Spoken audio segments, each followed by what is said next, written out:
नमस्कार दोस्तों, आप सभी का फिर से एक बार स्वागत है मेरे YouTube चैनल रुथिन्स अकाउंटेंसी क्लासेस पर।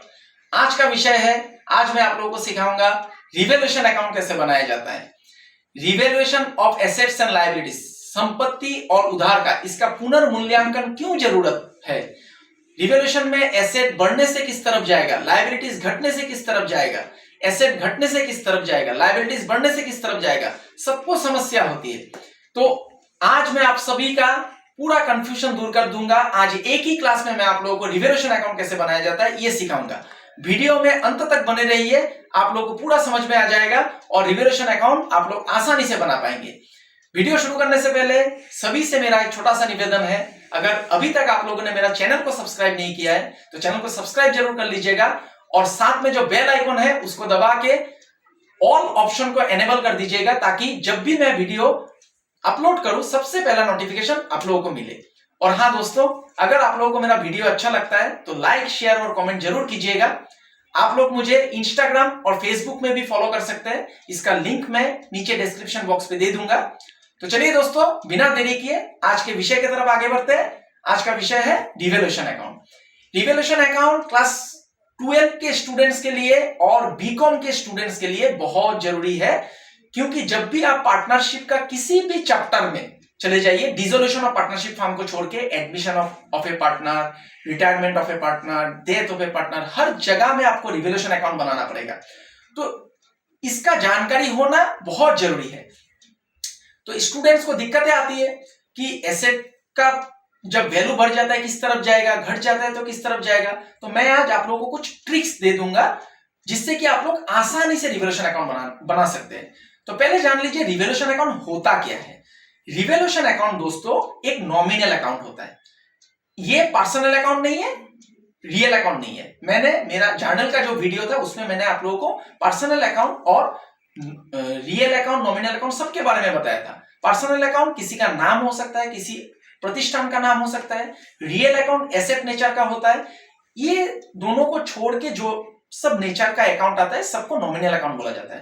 तो दोस्तों याद रखिए, रिवैल्यूएशन अकाउंट एक नॉमिनल अकाउंट होता है। ये आप लोगों को फिल इन द ब्लैंक्स भी दिया जा सकता है। अभी रिवैल्यूएशन का अगर मैं हिंदी अनुवाद करूं, पुनर्मूल्यांकन मतलब एक वैल्यू है। देखिएगा, एसेट जो संपत्ति है और जो आपका फर्म का उधार है, लायबिलिटी, इसका वैल्यू एक ही जैसा नहीं रहता है। ये समय समय पर बदलते रहता है। तो इसका वैल्यू को एसेस करना, मतलब जो ट्रू वैल्यू है, आज का दिन में इसका वैल्यू कितना है, इसको निकालना बहुत जरूरी पड़ जाता है। ये कब कब जरूरी होता है, जब फर्म में मान लीजिए 3 पार्टनर है, तीनों पार्टनर का प्रॉफिट शेयरिंग रेशियो चेंज हो गया, तब रिवैल्यूएशन अकाउंट बनाना जरूरी पड़ जाता है। अगर मान लीजिए 2 पार्टनर बिजनेस कर रहा है, एक कोई नया पार्टनर बिजनेस में एंट्री करता है, मतलब एडमिशन होता है, एडमिशन ऑफ ए पार्टनर, तब रिवैल्यूएशन अकाउंट बनाना जरूरी पड़ता है। कि कोई एक पार्टनर अगर रिटायर कर जाता है तब भी रिवैल्यूएशन अकाउंट बनाना जरूरी पड़ता है। किसी पार्टनर का देहांत हो जाता है, मौत हो जाता है, डेथ ऑफ ए पार्टनर, तब आप लोगों को रिवैल्यूएशन अकाउंट बनाना जरूरी होता है। ये रिवैल्यूएशन में ओल्ड पार्टनर में इसमें दर्शाता क्या है, रिवैल्यूएशन अकाउंट में जो एसेट्स और लायबिलिटीज का वैल्यू बढ़ता घटता है, इसमें अंत में प्रॉफिट और लॉस शेयर होता है, वो भी ओल्ड पार्टनर के बीच। न्यू पार्टनर के बीच शेयर नहीं होता है, न्यू पार्टनर इसमें शेयर नहीं करता है, ओल्ड पार्टनर के बीच ही शेयर होगा और ये ओल्ड रेशियो में शेयर होता है। तो पुनर्मूल्यांकन इसीलिए जरूरी है, ताकि जब भी प्रॉफिट शेयरिंग रेशियो में चेंजेस आएगा तब, और एडमिशन होगा या फिर रिटायरमेंट होता है, डेथ होता है पार्टनर का, तब जरूरी होता है।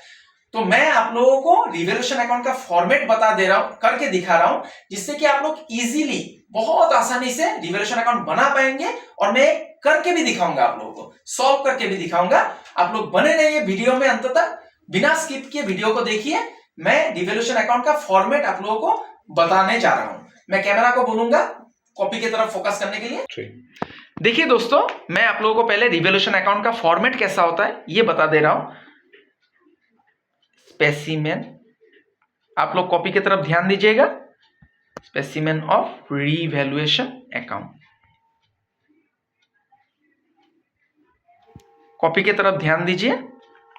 इसको आप लोग स्क्रीनशॉट लेके रख दीजिएगा मोबाइल में। मैं यहाँ पे कलम का इस्तेमाल कर रहा हूँ, आप लोग पेंसिल और स्केल का इस्तेमाल कीजिएगा जब अकाउंट बनाइएगा। डेबिट क्रेडिट, इस साइड को डेबिट बोला जाता है और राइट हैंड साइड को क्रेडिट। पार्टिकुलर्स लिखिए, पार्टिकुलर्स सिर्फ रुपीस लिख देने से हो जाएगा, अमाउंट रुपीस भी लिख सकते हैं आप लोग, पार्टिकुलर्स रुपीस। अभी देखिए दोस्तों, जब भी रिवोल्यूशन अकाउंट बनाने देगा तब दो वैल्यू दिया रहेगा, एसेट का भी दो वैल्यू दिया रहेगा, लाइबिलिटीज का भी दो वैल्यू दिया रहेगा। तो एसेट का वैल्यू अगर बढ़ जाता है, इंक्रीज होता है, तब क्रेडिट साइड में जाएगा। उस एसेट का नाम आपको मेंशन करना होगा। मैं यहाँ पे सिर्फ एसेट लिखता हूं, बाय एसेट। मान लीजिए बिल्डिंग 50,000 था और 55,000 हो गया, तब वैल्यू बढ़ गया 5,000, तब आपको लिखना है बाय बिल्डिंग अकाउंट, एसेट बढ़ गया। हाँ दोस्तों, आपको नेचर, जो आइटम दिया रहेगा उसका नेचर पता करना जरूरी हो जाता है, नेचर को पहचानना पड़ेगा, वो एसेट है ना लाइबिलिटीज है। तो एसेट अगर बढ़ेगा तो क्रेडिट साइड में जाएगा। ब्रैकेट में मैं इंक्रीज लिख देता हूं, इंक्रीज, या मैं 2 डॉट दे देता हूं, स्टार मतलब अमाउंट रहेगा कुछ। एसेट का नाम आप लोग लिखिएगा, मैं यहाँ पे सिर्फ एसेट लिख रहा हूं। एसेट बढ़ने से क्रेडिट साइड में जाता है, एसेट घटने से दोस्तों डेबिट साइड में जाएगा। मान लीजिए मशीनरी है, 20,000 था, 18,000 हो गया, तब आपको लिखना है टू मशीनरी अकाउंट 2,000 रुपया। जो वैल्यू घटेगा दोस्तों, डिफरेंस को ही लिखना है। मैं यहां पे डिक्रीज लिख देता हूं। देखिए दोस्तों, मैंने 2 लिख दिया। एसेट बढ़ने से, एसेट मतलब संपत्ति अगर बढ़ेगा तो क्रेडिट साइड में जाएगा, संपत्ति अगर घटता है तो डेबिट साइड में। लायबिलिटीज ठीक उल्टा होता है इसका। लायबिलिटीज आप लोग का फार्म का उधार हो जाता है, लायबिलिटीज आपको पहचानना पड़ेगा, थर्ड पार्टी लायबिलिटीज। लायबिलिटीज बढ़ने से डेबिट साइड में जाएगा। जैसे कि मान लीजिए आपका सप्लायर क्रेडिटोर 50,000 था, 55,000 हो गया, अभी 55,000 हो गया वैल्यू मान लीजिए, तो 5,000 बढ़ गया, तब टू क्रेडिटोर्स लिखिए और 5,000 रुपया यहां में डाल दीजिए। मैं यहां पे स्टार दे दिया। लायबिलिटीज घटने से दोस्तों क्रेडिट साइड में जाएगा, बाय लायबिलिटीज अकाउंट। डिक्रीज मैं ब्रैकेट में लिख देता हूं। ये हो गया फॉर्मेट। देखिए कितना आसान है, एसेट बढ़ने से क्रेडिट साइड, एसेट घटने से डेबिट साइड। ठीक एसेट का उल्टा होगा लायबिलिटीज, लायबिलिटीज बढ़ने से डेबिट साइड, घटने से क्रेडिट साइड। ये 4 नियम से आप लोग पूरा रिवोल्यूशन बना सकते हैं। लेकिन हां, आप लोगों को जो आइटम दिया रहेगा उसका नेचर पहचानना पड़ेगा, वो एसेट है ना लायबिलिटीज है। इतना ही काम करना है दोस्तों, इतना तो सहज काम आप लोग कर ही सकते हैं। उसके बाद लास्ट में क्या करना है दोस्तों, दोनों साइड को जोड़ के देखिए। क्रेडिट साइड अगर ज्यादा है, क्रेडिट से डेबिट को माइनस कर दीजिए, डेबिट में प्रॉफिट आएगा। To profit transfer to profit transferred बोल के लिखिए, transfer to partners capital account. दोस्तों याद रखिएगा, ये प्रॉफिट ओल्ड पार्टनर के बीच ही शेयर होगा, ओल्ड पार्टनर के बीच शेयर होगा, वो भी ओल्ड रेशियो में। मैं ब्रैकेट में लिख देता हूं ओल्ड रेशियो। प्रॉफिट कब आएगा दोस्तों, अगर क्रेडिट साइड ज्यादा होता है तब प्रॉफिट आएगा। क्रेडिट से डेबिट को माइनस कीजिएगा, डेबिट में जितना अमाउंट है सबको माइनस कीजिएगा, आप लोगों का प्रॉफिट आ जाएगा। और अगर मान लीजिए कभी डेबिट साइड ज्यादा होता है तो डेबिट से क्रेडिट को माइनस कीजिए, तब क्रेडिट में लॉस आएगा, by loss transfer to partners capital account. ध्यान दीजिएगा दोस्तों, ये ओल्ड रेशियो में ओल्ड पार्टनर के बीच ही मतलब बांट सकेंगे आप। Loss transfer to partners capital account, ये मैंने लिख लिया। ब्रैकेट में मैं ओल्ड रेशियो लिख देता हूं, यहां पे 2 स्टार दे देता हूं क्योंकि ये अमाउंट कुछ निकल के आएगा। नीचे आप लोग ऐसे एक लाइन खींच के उसके नीचे 2 लाइन खींच दीजिएगा और इस अकाउंट को बंद कर दीजिएगा। यहां में कौन सा अमाउंट लिखना है, जिस साइड में ज्यादा अमाउंट आया वो ज्यादा वाला अमाउंट को आप लोग दोनों साइड लिख दीजिए। तो मैं फिर से एक बार रिकैप कर देता हूं। एसेट अगर बढ़ेगा तो क्रेडिट साइड में जाएगा, एसेट घटने से डेबिट, लायबिलिटीज बढ़ने से डेबिट, घटने से क्रेडिट। फिर प्रॉफिट लॉस कैसे निकलेगा, क्रेडिट दोनों साइड का अमाउंट को जोड़ लीजिएगा, देखिएगा किस तरफ ज्यादा है। क्रेडिट अगर ज्यादा होता है तो डेबिट में प्रॉफिट आएगा, डेबिट अगर ज्यादा होता है तो क्रेडिट में लॉस आएगा। और लॉस और प्रॉफिट को ओल्ड पार्टनर के बीच ओल्ड रेशियो में बांटना है दोस्तों।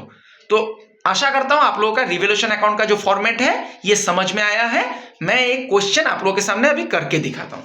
मैं कॉपी की तरफ भी फोकस करने बोलूंगा, मैं क्वेश्चन निकाल लेता हूं।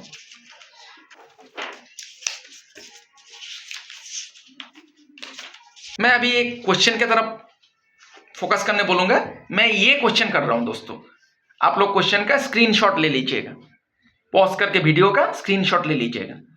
मैं क्वेश्चन पढ़ के समझाता हूं आप लोगों को।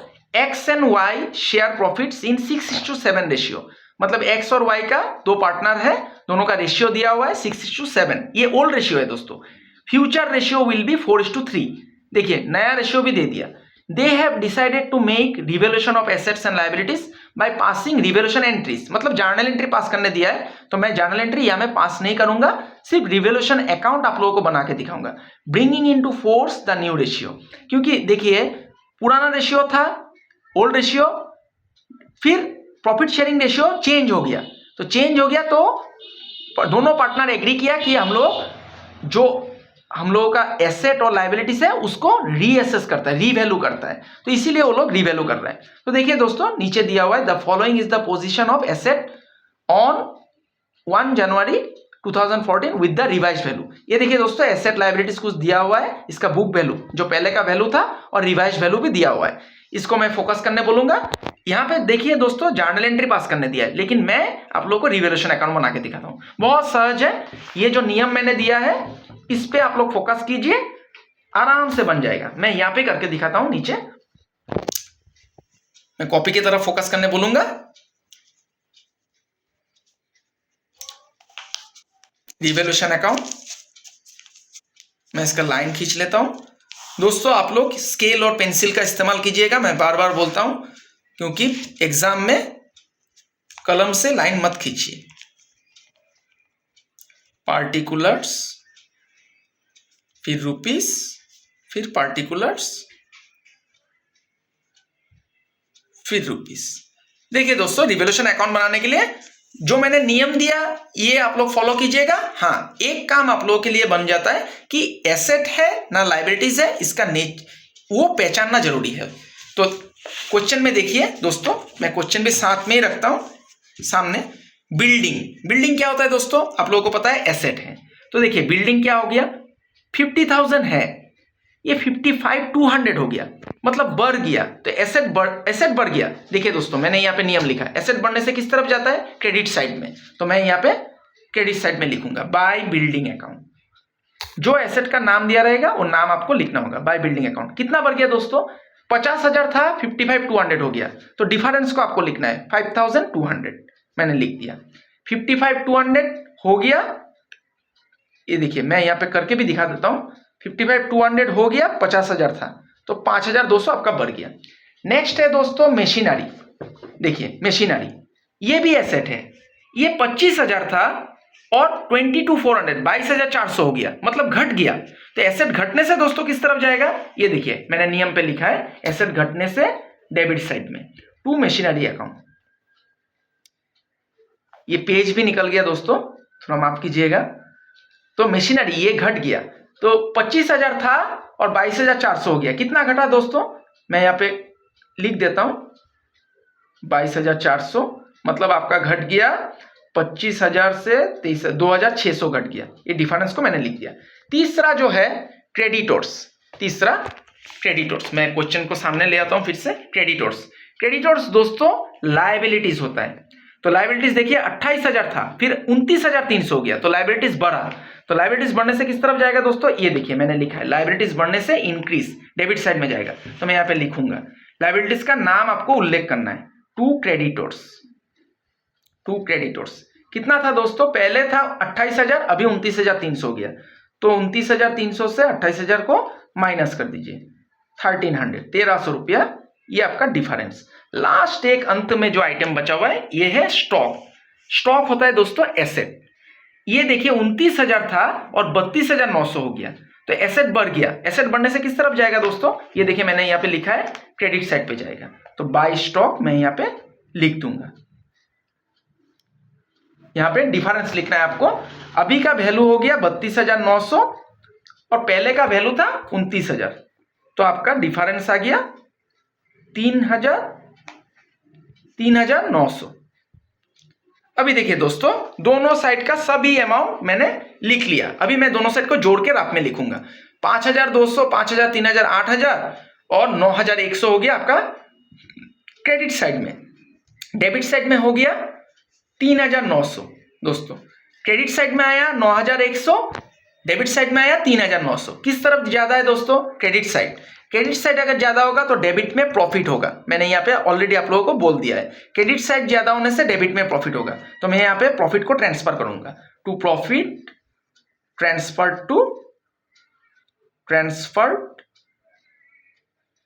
To partners capital account. Capital account कौन कौन पार्टनर है दोस्तों? देखिए किताब में दिया हुआ है एक्स और वाई। तो मैं यहाँ पे एक्स लिखूंगा फिर वाई लिखूंगा। अभी प्रॉफिट का अमाउंट कैसे निकालेंगे? जो 9,100 निकला ये क्रेडिट साइड में निकला और डेबिट में निकला 3,900।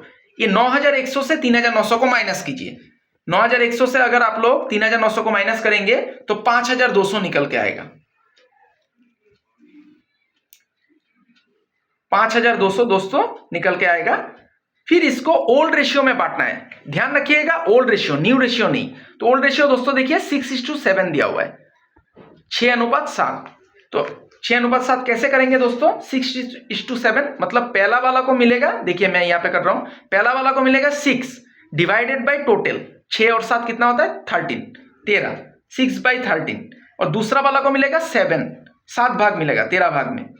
टोटल है आपका 13, 6 और 7 मिला के होता है 13 में पहला वाला को मिलेगा 6 भाग और दूसरा वाला को मिलेगा 7 भाग।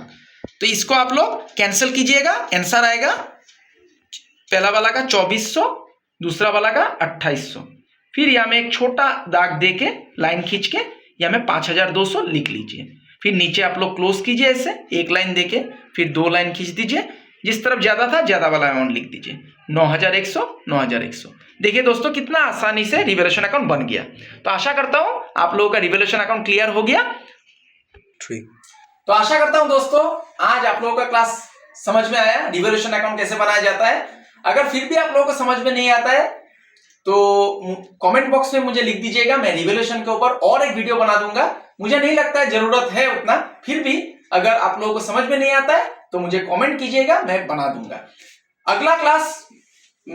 अगला वीडियो अकाउंटेंसी का कोई दूसरा टॉपिक या दूसरा चैप्टर के ऊपर बनाऊंगा।